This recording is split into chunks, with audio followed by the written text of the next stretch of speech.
Abraham தன்னுடைய வாழ்க்கையிலே ரொம்ப வருத்தப்பட்ட ஒன்று என்ன அப்படின்னு சொன்னால், அந்த ஆகாரை திருமணம் பண்ண விஷயத்தை குறித்து தான் ரொம்ப வருத்தப்பட்டார். பாருங்க, அந்த நேரத்தில் தன்னுடைய மனைவி சொன்ன ஐடியாவை அவர் கேட்டார். பாருங்க, சில நேரத்தில் நம்ம கூட இருக்கிற ரத்த சம்பந்தமான உறவுகள் கூட கொடுக்குற ஐடியாஸை நம்ம ஃபாலோ பண்ணிடவே முடியாது. சாராய் சொல்கிறாங்க, இந்த அடிமை பெண்ணோடே சேரும், அதனால் நமக்கு சன்னதியை உண்டாக்கும். ஆண்டவர் ஏற்கனவே வாக்கு கொடுத்துட்டார். இல்லை, நான் உனக்கு ஒரு ஆசீர்வாதத்தை தருவேன், உனக்கு ஒரு குழந்தையை தருவேன், நீ வானத்து நட்சத்திரங்களை போல உன்னை பெருக பண்ணுவேன். அவ்வளவா ஆண்டவர் பேசினாலும் இந்த மனைவி ஒரு ஐடியா கொடுத்த உடனே இவருக்கு என்ன தோணுது அப்படின்னு சொன்னால், இதுவும் சரியாக தான் இருக்கும் போல தெரியுது அப்படின்னு நினச்சி அந்த காரியத்தை செய்கிறாரு பாருங்க. ஆனால் அதனுடைய பின் விளைவு ரொம்ப மோசமாயிருச்சு. இப்போது அந்த ஆகாரை வீட்டை விட்டு துரத்தும் போது ஆண்டவரிடத்தில் போய், ஆண்டவர் என்ன செய்யணும்னு கேட்கும்போது கர்த்தர் சொல்லிட்டாரு, நீ உன்னுடைய மனைவியினுடைய பேச்சை கேட்டு தான் இதை ஆரம்பிச்ச, இப்போ உன்னுடைய மனைவி என்ன சொல்றாங்களோ அதன்படி கேளு. பாருங்க, தனக்கு அந்த குழந்தை அந்த பிள்ளை தனக்கு அந்த மனைவி மேலே பிரியம் இருக்குது, அந்த பொண்ணு மேலே. ஆனால் ஒரு தண்ணியை மட்டும் கொஞ்சம் துருத்தியில் கொடுத்து அவங்க அனுப்பி விடுறாங்க. அவருடைய மனசு ரொம்ப வருத்தப்படுது.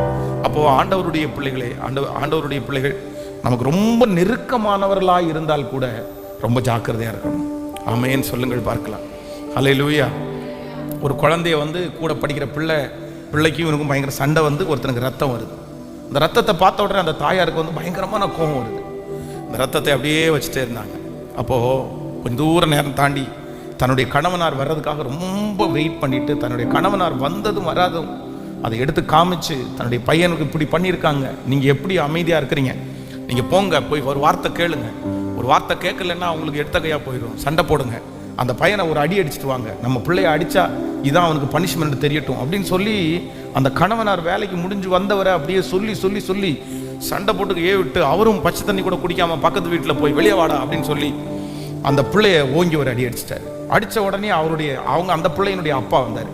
நீ எப்படி என் பிள்ளைய கை வைக்கலாம் அப்படின்னு கேட்குறாரு. உன் பிள்ளை என் பிள்ளைய எப்படி கை வைக்கலாம்? உடனே அவன் சொல்கிறாரு, என் பிள்ளை தான் உன் பிள்ளைய கை வச்சது, நீ என் பிள்ளைய எப்படி கை வைக்கலாம் அப்படின்னு வாக்குவாதம் அவங்க ரெண்டு பேருக்குள்ள சண்டை அப்படியே ரத்த களமாய் மாறி, அப்புறம் காவல்துறையை ரெண்டு பேரையும் அரெஸ்ட் பண்ணி, என்ன குடும்பம் எப்படி ஆச்சு தெரியுமா? இந்த ஒரு சின்ன பிள்ளை சண்டை அவங்க குடும்பத்தில் ஒரு பேர் அழிவை கொண்டு வந்துச்சு. கடைசியில் அந்த இடத்த விற்கணும்னு முடிவு பண்ணி அந்த இடத்த மட்டமான ஒரு விலைக்கு வித்துட்டு, இனி இந்த ஊரே வேண்டான்னு சொல்லி காலி பண்ணி தூரத்தில் போயிட்டாங்க. இப்போ இதுக்கு எல்லாத்துக்கும் காரணம் என்ன அப்படின்னு சொன்னால், சிலர் நமக்கு கொடுக்குற ஆலோசனைகளை நம்ம என்ன பண்ணிட முடியாது அப்படின்னு சொன்னால் அது கேட்கவே கூடாது. அப்போது நீங்கள் ஜெபிக்க வேண்டியது ஒன்று என்னென்னா, ஆண்டவரே எனக்கு நீர் கற்றுத்தருகிற ஆவியானவர், இப்போ எனக்குள்ளே நீங்கள் வரணும் ஆண்டவரே, நீங்கள் எனக்கு கையை பிடிக்கணும் ஆண்டவரே, நான் இனி ஃபீல் பண்ணணும் ஆண்டவரே, நான் உனக்கு போதித்து நடத்துவேன்னு சொல்கிறத நான் ஃபீல் பண்ணணும், நான் உணரணும் ஆண்டவரே, நான் ஒரு காலகட்டத்தில் நிற்கணும், ஐயோ எப்படி நான் இதை தாண்டினேன், எப்படி எனக்கு இந்த ஞானம் வந்துச்சுன்னு என்னையே உங்களையே ஆச்சரியப்படுற ஒரு நாளை கண்டிப்பாய் கர்த்தர் உங்களுக்கு தருவார் என்று நான் நம்புகிறேன். ஒருவேளை இந்த ஜபத்தில் இருக்கிறவர்கள், பாஸ்டர் இன்னொருத்தவங்களுடைய ஆலோசனையை கேட்டு கேட்டு நான் ரொம்ப தோற்று போய் வந்திருக்கிறேன், நான் அப்படிதான், இன்னைக்கு நீங்கள் சொல்லுகிற மனிதன் நான் தான், இன்னைக்கு சொல்லுகிற மனுஷி நான் தான், நான் எல்லாருடைய ஆலோசனையும் கேட்டு கேட்டு கேட்டு எத்தனையோ நான் இழந்துட்டேன். ஆனால் கர்த்தர் இன்றைக்கு இந்த உபவாச ஜபத்தில் நான் உனக்கு போதித்து நீ நடக்க வேண்டிய வழியை உனக்கு காட்டுவேன், உண்மையில் என் கண்ணை வைத்து உனக்கு ஆலோசனை சொல்லுவேன் என்று சொன்ன அந்த கர்த்தருடைய மகிமை உங்கள் தலையின் மேல் இப்பொழுது கடந்து வருகிறது. கர்த்தருடைய வல்லமை கடந்து வருகிறது. அந்த ஞானம், வயதிற்கு மிஞ்சின ஞானத்தை கர்த்தர் தரப்போகிறார். அனுபவத்துக்கு மிஞ்சின ஞானத்தை கர்த்தரே தரப்போகிறார். அல்லேலூயா. சாலமோனுடைய வாழ்க்கையிலே இஸ்ரவேல் ஜனங்கள் அதுவரையிலும் பெரிய கிங் மேக்கர் அப்படின்னு சொல்லுகிற தாவீது ராஜாவை பார்த்தார்கள். தாவீது சவுலையும் பார்த்தாங்க, தாவீதையும் பார்த்தாங்க. இப்போ ஒரு குறைவான ஆளை பார்த்துட்டு திரும்ப ஒரு ஹையான ஆளை பார்க்கறது அது நல்லா இருக்கும், அது ஏற்றுக்குவாங்க. ஒரு லோவான ஆளை பார்த்துட்டு அதை விட பெஸ்ட்டாக பண்ணுற ஆளை பார்த்த உடனே அப்படியே சாஞ்சிருவாங்க. ஆனால் ஒரு பெஸ்ட்டான ஆளை பார்த்துட்டு அதுக்கப்புறம் ஒரு லோவான ஆளை சந்திக்கிறதுங்கிறது, அவங்களுக்கு கீழ்ப்படுகிறது என்கிறது ரொம்ப சந்தோஷம். உங்களுடைய வாழ்க்கையில் நீங்கள் தெரிந்து கொள்ளுங்கள், வாழ்ந்திருக்கவும் எனக்கு தெரியும், தாழ்ந்து அதோட நிறைய பேருடைய வசனம் முடியுது. என்னன்னா, நிறைய பேர் தாழ்ந்திருக்கிறதுக்கு கற்றுக்கொண்டார்கள். அதற்கு பிறகு சொல்லுங்களேன், வாழ்ந்திருக்கிறதுக்கு நீங்கள் நிறைய பேர் சைக்கிளில் போகிறதுக்கு கற்றுக்கிட்டீங்க, நிறைய பேர் நடந்து போகிறதுக்கு கற்றுக்கிட்டீங்க, நிறைய பேர் பஸ்ஸில் போகிறதுக்கு கற்றுக்கிட்டீங்க, நிறைய பேர் காரில் போகிறதுக்கும் கற்றுக்கிட்டீங்க. அவ்வளோதான். ஆனா திரும்ப அகைன் ஒரு நாள் நடந்து திரும்ப அகைன் ஒரு நாள் பஸ்ல போகணுன்றத நிறைய பேரால் என்ன பண்ண முடியாது, ஏற்றுக்க முடியாது. ஆனா உண்மையான ஆண்டவருடைய பிள்ளைகள், நம்ம ஏற்கனவே தாழ்ந்திருந்தோம், ஆனா கர்த்தர் திரும்ப என்ன வச்சார், நம்மளை வாழ வச்சாரு. ஆனா திரும்ப நமக்கு எப்படி இருக்கும் கத்துக்கணும். ஒரு தாழ்வு என்று ஒன்று வந்துச்சுன்னா, என்னால வாழ முடியுன்ற கண்டிஷன்ல யார் இருக்கிறார்களோ அவர்கள் தான் உண்மையாய் கர்த்தரோடு நடக்கிறவர்கள். வெறும் தாழ்ந்திருக்கவும் வாழ்ந்திருக்கவும் கற்றுக்கொள்ளுகிறவர்கள் அல்ல, அவர்கள் மட்டும் அல்ல. நான் அடுத்த வார்த்தை சொல்லுகிறது, நான் எந்த நிலைமையில் இருந்தாலும் மனரம்யமாய் இருக்க கற்றுக்கொண்டேன். ஆமே. அப்போ தாவீது உயர்ந்த இடத்துல இருந்து பார்த்துட்டு இப்ப அடுத்து வந்து ஒரு கிங் வரார். யாருன்னா சாலமோன். சின்ன வயசு, ரொம்ப சின்ன வயது. இப்போ இந்த பிள்ளை இவனை ஏத்துக்கணும். நிறைய பேரால ஏத்துக்கவே முடியல. எப்படி ஏத்துக்கிறது, இந்த குட்டி பையனை எப்படி ஏத்துக்கிறது? அதுவும் சாலமோனுடைய பிறப்பு என்கிறது வந்து நிறைய பேரால வித்தியாசமாய் கருதப்பட்டது. யார்கிட்ட சாலமோனை பெற்றாரு? தாவீது பத்சேபாளுடைய மனைவியினிடத்தில் யாரை பெற்றான்? சாலமோனை பெற்றான். இந்த சாலமோனுடைய அம்மா வந்து சட்டப்படி யாருடைய ஒய்ஃப்? உரியாவின் மனைவி அப்படின்னு தான் நம்ம சொல்ல முடியும். அப்போ எல்லா ஜனங்களுக்குமே வந்து அங்க இருக்கிற யூதர்களுக்கு வந்து ஒரு மிகப்பெரிய ஒரு டிஸ்டன்ஸ் இருந்துட்டே இருந்துச்சு. எப்படி நம்ம இவனை ஏத்துக்கிறது, எப்படி ஏத்துக்கிறது? ஆனா ஒரே ஒரு ஞானத்தினால முழு உலகமே, அந்த நாடுகளே அவனை ஏற்றுக்கொண்டது. பாருங்க என்ன அப்படின்னு சொன்னா, ஒரு குழந்தை, அழகான ஒரு குழந்தை. அந்த குழந்தைக்காக இப்ப ரெண்டு அம்மாங்க வந்து என்ன சொல்றாங்கன்னா, இதுதான் என் குழந்தை. ஒரு அம்மா சொல்லுது இதுதான் என் குழந்தை, அழுதுட்டே சொல்லுது. இன்னொரு அம்மா ஏங்கி அழுதுட்டு சொல்லுது இதுதான் என் குழந்தை. என்ன நடந்துச்சு அப்படின்னா, ரெண்டு பேரும் ஒரே வீட்டில் படுத்துக்கிறாங்க, ரெண்டு பேரும் ஒரே டைம் குழந்தை பெற்றெடுக்கிறாங்க, ரெண்டு குழந்தைகளும் ஒரே மாதிரி இருக்குது, ஒரே வெயிட்டு. ஆனா ஒரு அம்மா என்ன பண்ணுச்சுன்னா, நைட்டு படுக்கும்போது உருண்டு அந்த குழந்தை மேல விழுந்து அந்த குழந்தை சாகடிச்சிருச்சு. அதெல்லாம் நம்ம கேள்விப்படாத ஒன்றா இருக்குதுல்ல.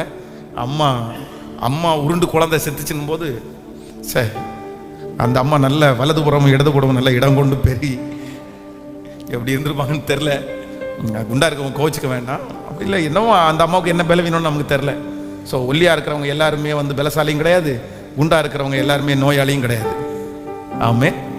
அதனால் உங்களுக்கு இருக்கிற உடம்பே உங்களுக்கு ஆசீர்வாதமானது, அதை குறித்து கவலைப்பட வேண்டிய அவசியம் இல்லை. ஆனால் நம்ம எப்படி வச்சுக்கணும்னா, நல்லா வச்சுக்க வேண்டியது நமக்கு அவசியம் உண்டு. நான் இப்போ சுவிட்சர்லாந்துக்கு போய் பார்த்ததுலேயே ரொம்ப அதிசயமாக பார்த்தது என்ன அப்படின்னா, இத்தினுண்டு தான் சாப்பிட்றாங்க. அங்கே இருக்கிற ஆட்களெல்லாம் கொஞ்சமாக தான் சாப்பிட்றாங்க. நம்மளாக இருந்தால் ஒரு 4-5 கூட்டு பெரியலோட வச்சு அப்படியே வாழை இலையில் போட்டு அப்படியே சோத்தை அப்படியே குவிச்சு நம்ம சாப்பிடும்போதே ஒரு 2 கிலோ சாப்பிடுவோம் ஒரு நேரத்துக்கு. ஆனால் அவங்க வந்து ஒரு 200 கிராம், ஒரு 100 கிராம், 150 கிராம் தான் சாப்பிட்றாங்க. கொஞ்சமாக என்ன பண்ணுறாங்கன்னா ஹெல்த்தியாக சாப்பிட்றாங்க. உண்மையிலே ஆச்சரியமாக இருந்துச்சு. உங்களுக்கெல்லாம் ஆண்டவர் ஒருவேளை அப்படி ஒரு வசதி கொடுத்தார் அப்படின்னு சொன்னால் நீங்கள் அந்த மாதிரி போய் பாருங்கள். ரொம்ப நல்ல வித்தியாசமாக இருந்துச்சு. அவ்வளோ சுத்தமான ஒரு நாடாக இருந்துச்சு. சுத்தம் அப்படின்றதுக்கு வந்து ஒரு பெரிய மதிப்பு இருக்கிறத நான் கண்டுபிடிச்சேன். உண்மையிலே அப்படிதான். ஒரு ஆரோக்கியம், சுத்தத்தை பார்த்தாலே ஒரு ஆரோக்கியம், மைண்டு அப்படியே ஃப்ரெஷ்ஷாக இருக்குது. நம்ம தான் எல்லா இடத்துலையும் கருப்பாக பார்க்குறோம். அங்கே கருப்பு பெயிண்ட்டை தான் பார்க்க முடியுமே தவிர அந்த மாதிரி இல்லை.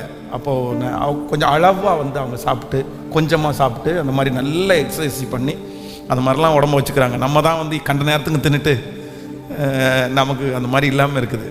அதனால் உங்களுக்கு ஒரு வேளை வாய்ப்புகள் கிடைத்தால் கண்டிப்பாக நீங்கள் அந்த மாதிரி சில நாடுகளுக்கு போகக்கூடிய கிருபை ஆண்டவர் தருவார்னு நினைக்கிறேன். நல்லா இருக்கும்.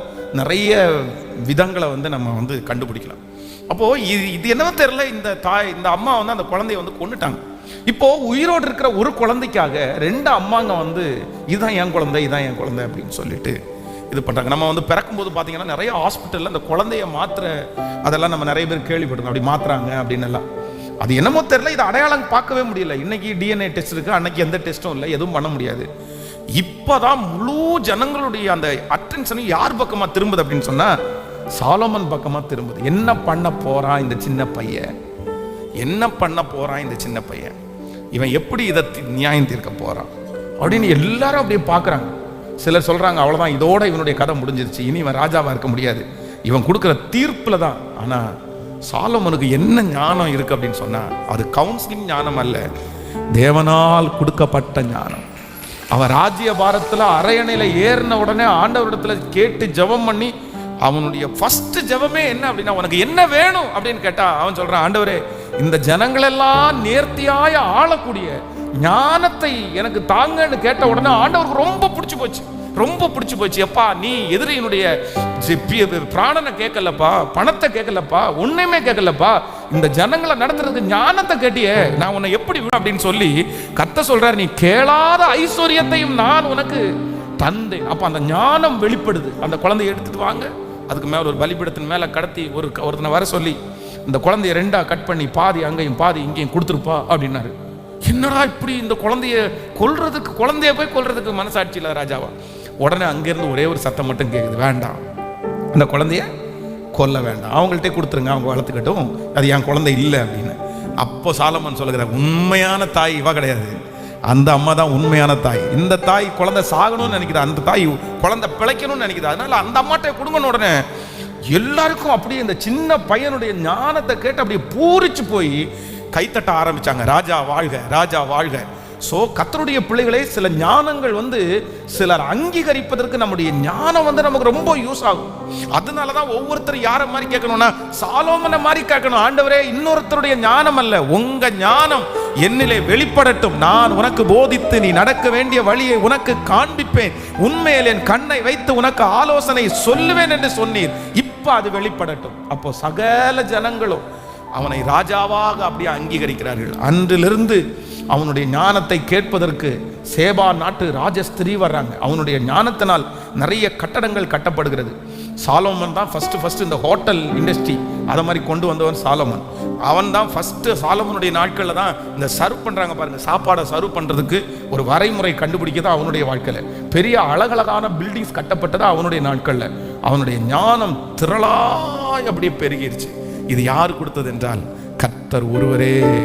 அப்போ இன்றைக்கு ஃபாஸ்டிங் ப்ரேயரில் நம்ம எல்லாருமே நமக்காகவும் நம்முடைய குடும்பத்திற்காகவும் நம்ம ஜெபிக்க வேண்டிய ஒரு ஜெபம் என்ன அப்படின்னு சொன்னால், ஆண்டவரே நீர் எங்களுக்கு போதித்து, நீர் எங்களுக்கு எங்களுக்கு ஒரு பெஸ்ட் கவுன்சிலராக எங்கே இருங்கன்னா, எல்லாத்தையும் எனக்குள்ளேயே வச்சிருங்க ஆண்டவர், எனக்குள்ளேயே வச்சிருங்க ஆண்டவர். எனக்கு பார்த்த உடனே செய்யலான்னு தோணணும், இல்லைன்னா செய்யக்கூடாதுன்னு எனக்கு தோணணும். இது ஆபத்து, இது நஷ்டம் அப்படின்னு எனக்கு தோணணும். இது சரி, இது தவறு அப்படின்னு எனக்குள்ள தோணணும். எனக்குள்ள ஒரு சக்தியை இப்போ வைங்க. என்ன அப்படின்னு சொன்னா, ஆண்டவரே நான் எல்லாவற்றையும் கண்காணித்து செய்யக்கூடிய அந்த ஞானம் உள்ள ஒரு இருதயத்தை எனக்குள்ள கர்த்தர் கிருபையாய், கர்த்தர் இரக்கமாய் கர்த்தர் தருவாராக. நமக்கு மட்டுமல்ல, நம்முடைய பிள்ளைகளுக்கும் ஆண்டவர் கிருபையாய் கர்த்தர் தருவாராக. உங்களுக்கு நிச்சயம் நடக்கும், நிச்சயம் நடக்கும். சுற்றி உள்ள கண்கள் எல்லாம் அதை பார்க்கும், சுற்றி உள்ள கண்கள் அதை பார்க்கும். இப்போ படிக்கிற பிள்ளை மேல கர்த்தருடைய மகிமை வைக்கப்படுது. அவன் எந்த இடத்துல படிச்சுட்டு இருந்தாலும் இப்போ கர்த்தருடைய ஞானம் அந்த பிள்ளைய போய் தொடுது, அந்த மகளை போய் தொடுது. அப்படியே இந்த ஃபாஸ்டிங் பீரியட்ல ஜெபம் பண்ணுங்க. சத்தியத்தை கேட்க கேட்க அப்படியே சத்தத்தை உயர்த்தி ஜெபம் பண்ணுங்க. ஆண்டவரே நீங்க யாருக்காக ஜெபிக்கணும்னு நினைக்கிறீங்களோ அவங்களுக்காக ஜெபிங்க. இந்த வசனத்தை சொல்லி சொல்லி ஜெபிங்க. ஸ்தோத்திரம், ஸ்தோத்திரம், ஸ்தோத்திரம், ஸ்தோத்திரம், ஸ்தோத்திரம். கர்த்தர் நிறைய பேரை தொட்டுட்டே இருக்கிறாரு. கர்த்தருடைய வல்லம் அந்த பிள்ளையை தொட்டுக்கொண்டே இருக்கிறது. தகப்பனே ஹல்லேலூயா, ஹல்லேலூயா, ஹல்லேலூயா, ஹல்லேலூயா. ஸ்தோத்திரம், ஸ்தோத்திரம், ஸ்தோத்திரம், ஸ்தோத்திரம், ஸ்தோத்திரப்பா, ஸ்தோத்திரப்பா, ஸ்தோத்திரப்பா, ஸ்தோத்திரப்பா. இரக்கம் செய்கிறவர், தயவு பாராட்டுகிறவர், அன்பு நிறைந்தவர், ஞானத்தை கொடுக்கிறவர், அறிவை கொடுக்கிற கர்த்தர். அப்பா இப்பொழுது எங்களுக்குள்ளேயே நல்லது எது கெட்டது எது என்று அறிகிற அந்த ஞானம், எதை செய்யணும் எதை செய்யக்கூடாது, எது தவறு எது சரி, அந்த ஞானம் இப்பொழுது இந்த உபவாச ஜெபத்தில் இருக்கிற ஒவ்வொரு பிள்ளைகளுக்குள்ளேயும் வெளிப்படுவதாக ராஜா. இதை எப்படி தாண்டணும்ன்ற அந்த மகிமை உங்க பிள்ளைகளை மேல இப்ப வெளிப்படட்டும். இதை எப்படி செஞ்சா நல்லா இருக்கும் அப்படின்ற அந்த ஞானத்தை எங்களுடைய மாமிச பிரகாரம் அல்ல, உங்க பிரகாரம், நீங்க நினைக்கிற பிரகாரம் அதை செய்து முடிக்கக்கூடிய ஒரு கிருபை, அதை செய்து முடிக்கக்கூடிய கிருபை, அதை செய்து முடிக்கக்கூடிய ஒரு கிருபையை தாரும், அதை செய்து முடிக்கக்கூடிய கிருபையை தாரும் ஆண்டவரே. ஹல்லேலூயா. நீ நல்லவர், நல்லவர், நல்லவர், நல்லவர், நல்லவர். ஆமென் சொல்லுங்க.